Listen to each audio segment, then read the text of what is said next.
I understand pain. I understand death. I understand weakness. I understand suffering. He lost everything he worked his entire life for. 366,400. It's about timing, unfortunately for you. Oh, I'm sorry, did someone tell you that there was a deal? Camorra di 'Ndrangheta.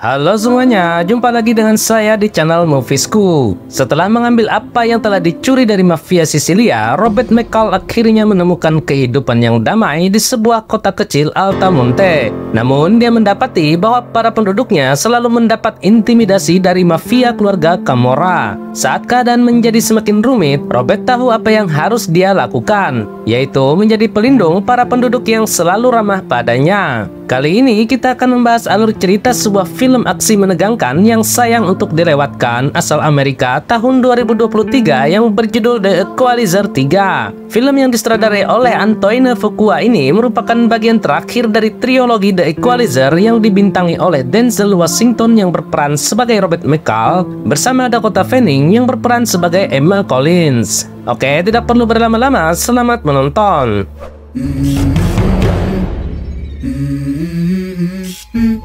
Film dimulai dengan memperlihatkan seorang laki-laki bernama Lorenzo yang bersama putranya sedang berkendara menuju pabrik anggur miliknya di daerah terpencil kota Sisilia. Ketika tiba, mereka berdua melihat orang-orangnya tergeletak tak bernyawa di tempat tersebut. Saat di halaman, Lorenzo memperhatikan seorang anak buahnya yang dengan gelisah sedang menunggu kedatangannya. Sebelum keluar, Lorenzo mengambil sepucuk pistol dari dashboard mobil dan segera masuk ke dalam sebuah bangunan. Saat masuk, Lorenzo menemukan semakin banyak orang-orangnya yang terbunuh dengan cara yang sadis. Dengan penasaran bercampur marah, Lorenzo memasuki sebuah ruangan di mana dia menemukan seorang laki-laki yang bernama Robert McCall sedang duduk dengan tenang menunggu kedatangannya. Meski dia sedang ditodong oleh dua orang anak buah Lorenzo. Menjawab rasa penasaran laki-laki yang berdiri di depannya, Robert menjelaskan tujuannya adalah untuk mengambil kembali sesuatu yang telah dicuri oleh Lorenzo. Meski belum pernah ada seorang pun yang berhasil menemukan Lorenzo sebelumnya.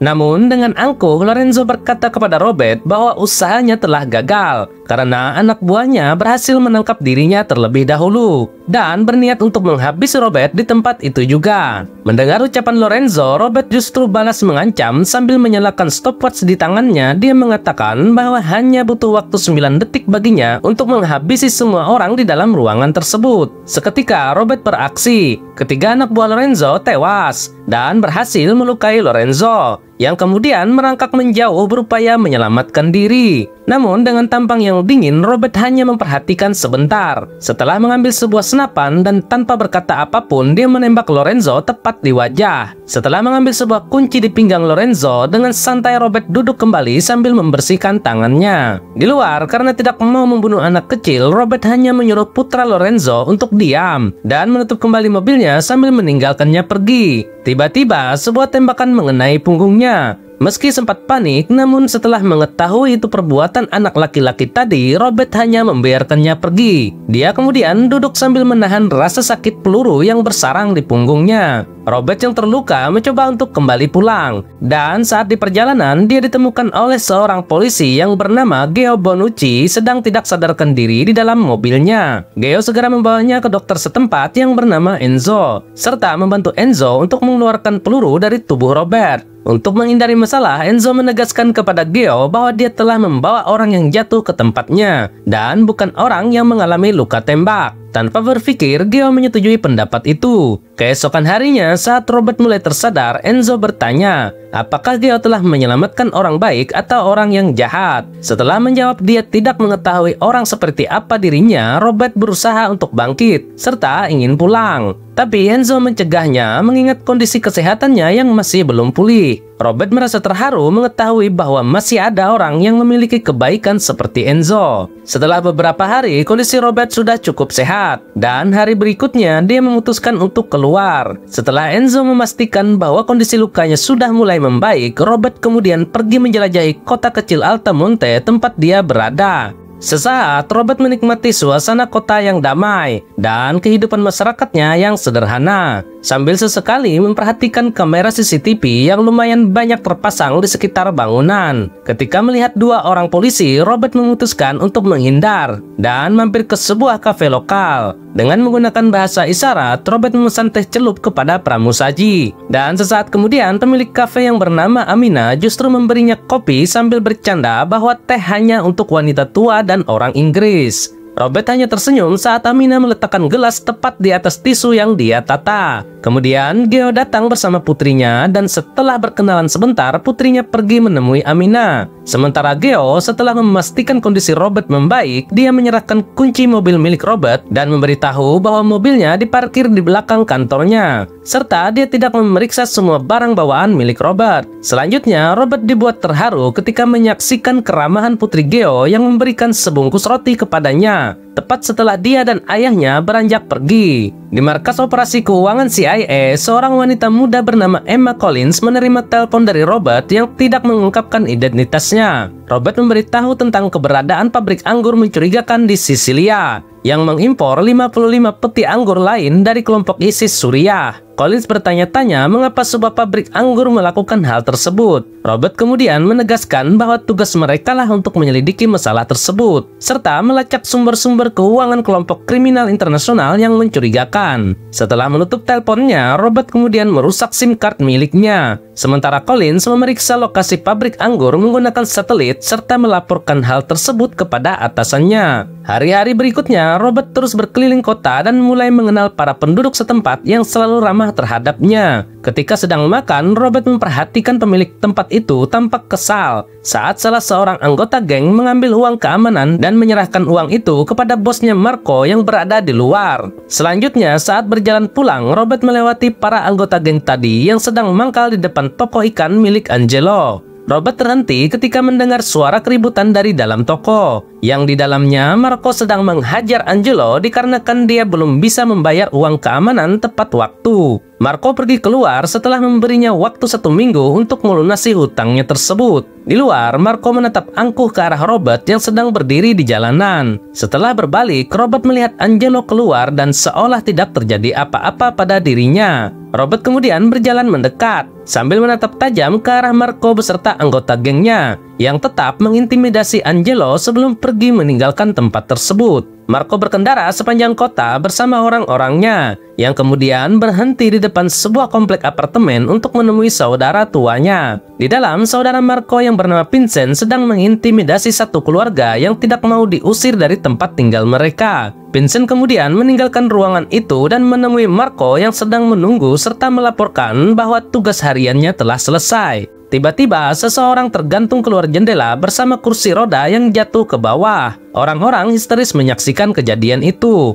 Vincent memberitahu bahwa itu adalah pelajaran bagi siapa saja yang menolak untuk keluar dari komplek apartemen mereka. Setelah berkata kepada Marco bahwa dia mempunyai rencana besar untuk adiknya tersayang, dia kemudian pergi menggunakan mobil mewah yang baru dia beli bersama para pengawal yang berkendara di belakangnya. Setelah makan bersama di rumah Enzo, Robert memaksa untuk menggantikan Enzo membelikan ikan di toko milik Angelo. Ketika Robert sedang memilih-milih ikan, Amina datang untuk mengambil pesanannya. Dan sekilas dia memberi saran kepada Robert tentang cara bagaimana memilih ikan yang segar. Setelah membayar, Amina memuji topi yang dipakai Robert sebelum pergi dari tempat tersebut. Ketika Robert memaksa untuk membayar, Angelo terus menolak dengan alasan bahwa Robert adalah teman Enzo yang sangat dihormati di kota mereka. Dan mungkin lain kali dia akan menerima pembayaran dari Robert jika berbelanja lagi di tempatnya. Sebelum pulang, Robert berterima kasih dengan sangat atas kebaikan Angelo. Sementara itu, Collins bersama agen-agen CIA telah mendapatkan penemuan besar di pabrik anggur milik Lorenzo. Selain menemukan setumpuk uang senilai $11 juta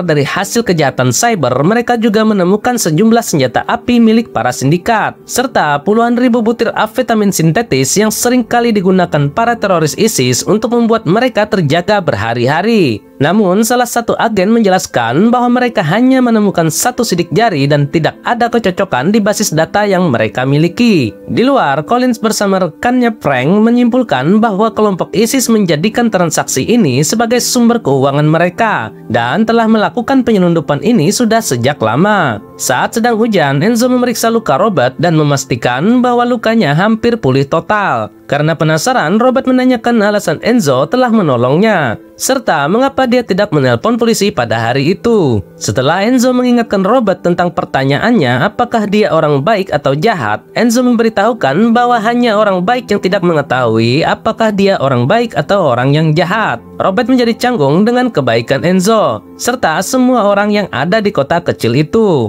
Ketika keluar dari gereja, Vincent menemui Marco yang sudah menunggunya di luar. Vincent memberitahu adiknya itu bahwa sudah waktunya dia terlibat dalam urusan yang sangat penting. Vincent memberi tugas kepada Marco untuk menekan warga kota dengan lebih keras, agar mereka bisa menguasai seluruh kota dan membangun resort mewah, hotel, serta kasino di kota kecil yang indah tersebut. Sementara itu, saat Robert berjalan untuk pulang, dia melihat orang-orang sedang panik. Setelah mencari tahu, dia menyaksikan toko milik Angelo sedang terbakar. Dan terlihat Angelo sedang menangisi tokonya yang sedang terbakar serta menghanguskan semua isi di dalamnya. Enzo berusaha terus menenangkan Angelo dan istrinya. Sementara di kejauhan, Robert melihat Marco bersama anggota gengnya sedang mengawasi kejadian itu. Robert mengurungkan niatnya, dan keesokan harinya dia ikut membantu Angelo bersama para penduduk untuk membersihkan sisa-sisa kebakaran. Di kantor polisi, melalui rekaman CCTV, Geo melihat sebuah pen yang dipakai oleh para pelaku pembakaran. Dia kemudian mencari tahu tentang siapa pemilik pen tersebut. Di kafe, setelah memperhatikan kebiasaan Robert, Amina mengajaknya berkeliling untuk mencicipi makanan-makanan khas kota mereka. Suasana kota kembali damai seperti biasa, dan Robert mulai terbiasa hidup bersama para penduduk. Setiap pagi, dia mampir ke kafe milik Amina sambil sesekali memperhatikan kehidupan yang harmoni di kota itu. Suatu waktu, dia dihampiri Collins, yang berhasil menemukannya, dan mereka berdua memulai pembicaraan tentang siapa diri mereka masing-masing.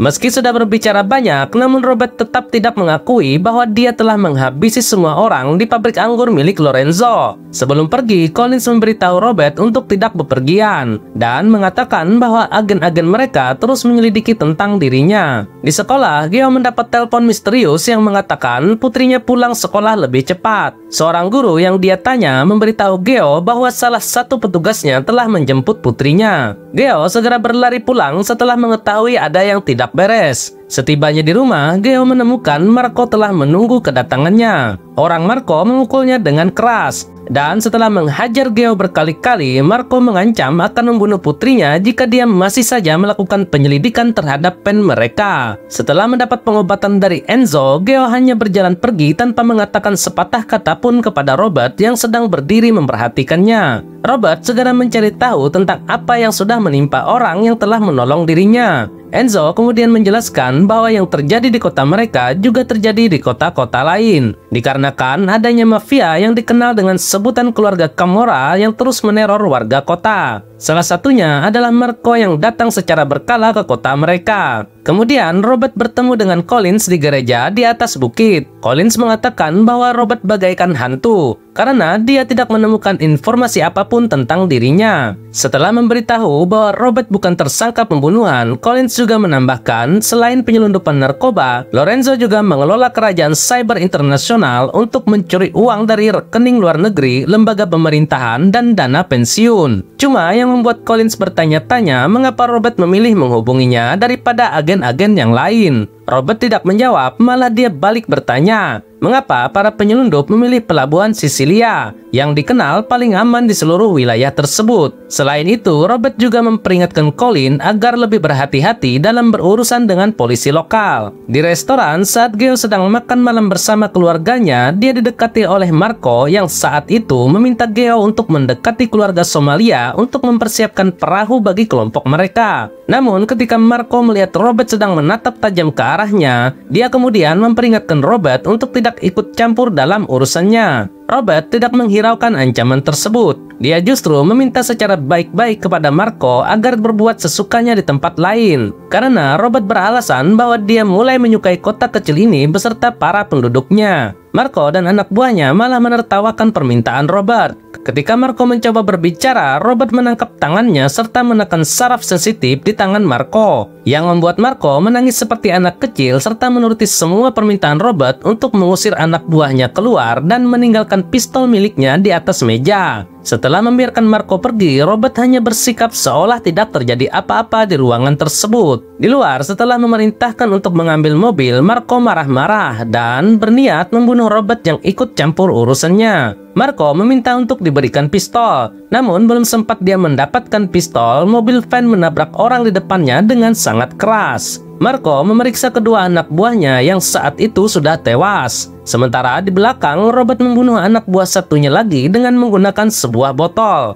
Marco mencoba melawan, namun dengan mudah Robert mematahkan lengannya, serta menusuk Marco menggunakan pisau miliknya berkali-kali. Robert terus mengunci tangannya sampai yakin Marco benar-benar tewas sebelum pergi dari tempat tersebut. Besok paginya, Geo bersama banyak polisi tiba di tempat kejadian. Dan dari dalam mobil van, mereka menemukan paket narkoba sama seperti yang ditemukan di pabrik anggur milik Lorenzo sebelumnya. Meski seolah ingin mencari tahu siapa pelakunya, namun Geo terlihat puas dengan apa yang terjadi kepada orang yang pernah menyakiti keluarganya. Di tempat lain, Collins mendapat telepon dari Frank yang memberitahu bahwa aksi pengeboman telah terjadi di stasiun kereta Roma, yang semuanya itu dibiayai dari uang hasil penjualan narkoba. Collins kemudian menyimpulkan bahwa dalangnya adalah bos penyelundup yang ada di kota, yang memanfaatkan kelemahan pelabuhan Napoli untuk mengedarkan paket narkoba ke seluruh wilayah sekitarnya, termasuk kota kecil tempat Robert berada. Collins kemudian menemui kepala polisi Napoli yang bernama Barella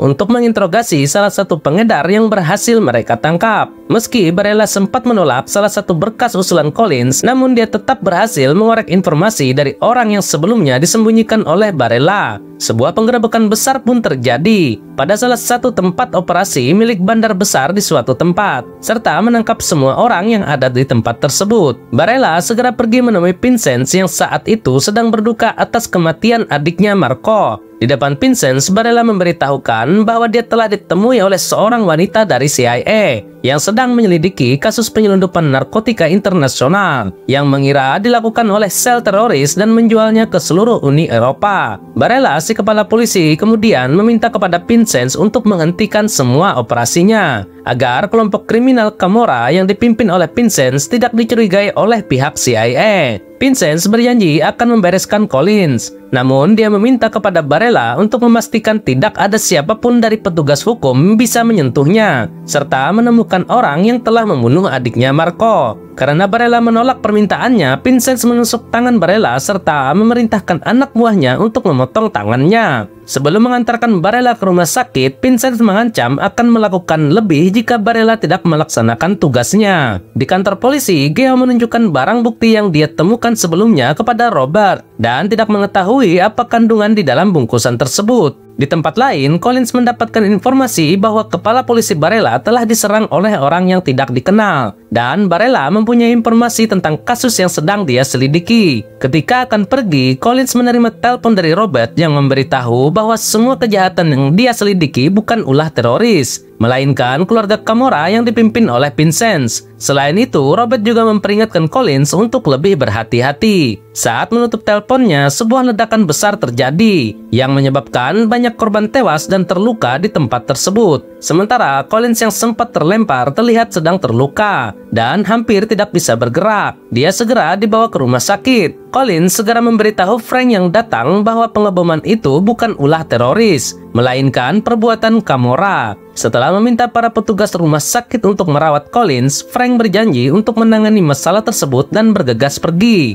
Malam hari, Vincent bersama anak buahnya pergi ke kota Altamonte tempat Robert berada. Setelah menyeret Geo keluar dari mobil serta menyandra anak istrinya, Vincent berteriak di tengah alun-alun untuk menyerahkan pelaku yang telah membunuh adiknya Marco. Saat orang-orang mulai berkumpul, Vincent segera menembak telinga Geo dan mengancam akan membunuh Geo beserta anak istrinya jika tidak ada yang memberitahukan siapa yang telah membunuh adiknya. Robert segera keluar dan mengakui bahwa dialah yang telah membunuh Marco. Selanjutnya, Robert juga menyatakan bahwa Vincent tidak boleh mengambil kedamaian yang telah dia temukan di kota ini. Dan setelah meletakkan kedua pistolnya, Robert memohon untuk membiarkan semua orang untuk pergi, karena dialah yang bertanggung jawab atas kematian Marco. Namun dengan sikapnya yang arogan, Vincent menegaskan bahwa dia berhak mengambil semua apapun yang dia inginkan, termasuk nyawa Robert yang saat ini berada di hadapannya. Vincent juga menambahkan bahwa tindakannya ini akan menjadi contoh yang bagus bagi siapa saja yang berani macam-macam dengan keluarga Camorra yang dia pimpin. Ketika akan menembak Robert, Vincent dihentikan oleh suara tembakan yang dilakukan oleh Enzo. Semua orang mulai merekam, dan secara serentak mereka maju satu persatu mengajukan diri untuk menjadi martir bagi kota mereka.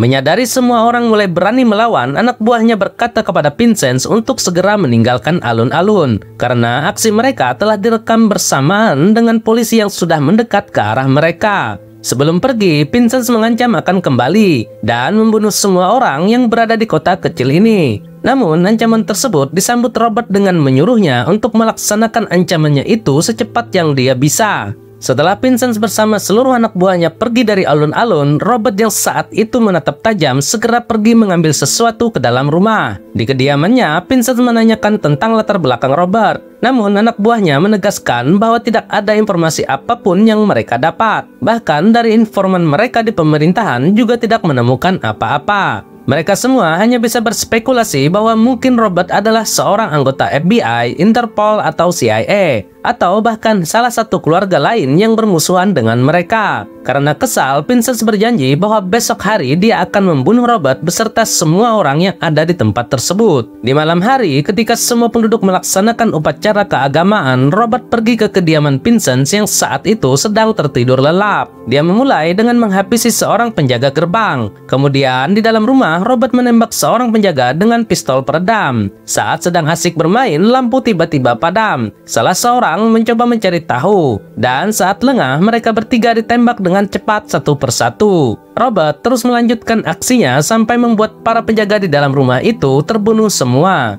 Vincent tiba-tiba terbangun tepat sebelum dia dijatuhi oleh seorang penjaga yang tewas tergantung di atas tempat tidurnya. Vincent segera mengambil senapan, yang kemudian berteriak memanggil semua penjaga yang ada di dalam rumah. Namun saat berjalan keluar, dia menemukan bahwa semua orangnya telah terbunuh dengan cara yang mengenaskan. Dia histeris dan mulai menembak tanpa arah. Sesaat kemudian dia dipukul oleh Robert sampai membuatnya pingsan. Ketika tersadar, dia masih saja bersikap angkuh dan mengancam bahwa anak buahnya akan membunuh Robert seperti seekor binatang. Robert tidak menghiraukan dan hanya memberitahu bahwa Vincent hanya memiliki waktu kurang dari 6 menit sebelum semua obat yang dia telan menghentikan jantungnya. Setelah semua ikatannya terlepas, Vincent mulai berusaha sekuat tenaga untuk berlari keluar. Robert terus berjalan mengikuti sambil sesekali melihat jam tangannya. Di jalanan, Vincent tertabrak sebuah mobil. Namun dia kembali beranjak meski dengan cara merangkak, seperti seorang pecandu yang mabuk berat. Dan tidak beberapa jauh, Vincent yang mulai tidak berdaya segera tergeletak di jalanan. Sambil memakan buah apel, Robert hanya berdiri memperhatikan Vincent mati secara perlahan dengan cara yang menyakitkan. Robert kemudian pergi meninggalkan tubuh Vincent yang sudah tidak bernyawa di tempat tersebut. Keesokan harinya, dari rumah sakit, Collins menonton berita tentang penangkapan semua orang yang berkaitan dengan keluarga Camorra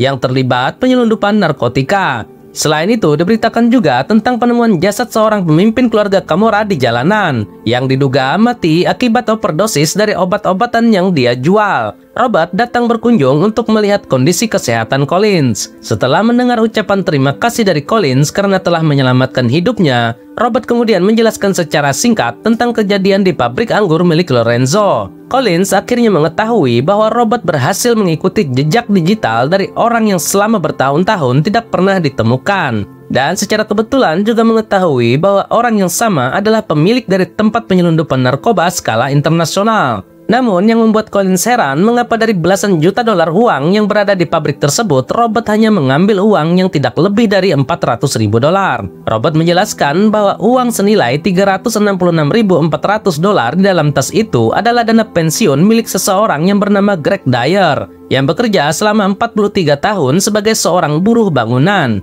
yang mana uang tersebut telah diretas oleh Lorenzo 9 bulan yang lalu. Ketika Collins bertanya apakah dia seorang teman, Robert mengatakan bahwa mereka hanya pernah bertemu satu kali. Selanjutnya, Robert pergi meninggalkan Collins yang terlihat kebingungan bersama tas uang di dalam ruangan tersebut. Setelah pulih, Collins pergi ke Boston dan menyerahkan tas uang itu kepada sepasang suami istri yang terlihat lega setelah mengetahui dana pensiunnya telah kembali, serta tidak jadi kehilangan rumah dengan adanya uang tersebut. Setelah menerima uangnya, pasangan itu mengucapkan terima kasih kepada Collins dan bertanya-tanya mengapa ada orang asing yang mau melakukan hal tersebut untuk mereka. Collins juga mengatakan hal yang sama, bahwa dia sebenarnya juga ingin mengetahui alasan orang yang telah berjasa itu. Collins kemudian meninggalkan pasangan yang sedang menangis haru atas apa yang mereka alami. Ketika berada di ruang kerja, Frank mengantarkan sebuah paket kepada Collins yang berisi sebuah buku harian milik ibunya beserta sebuah catatan dari Robert yang mengungkapkan bahwa Collins adalah putri dari Brian dan Susan Plummer, yang merupakan teman Robert saat masih bekerja di agensi CIA. Sementara itu, di kota Altamonte, semua orang terlihat sedang asik merayakan kemenangan tim sepak bola mereka.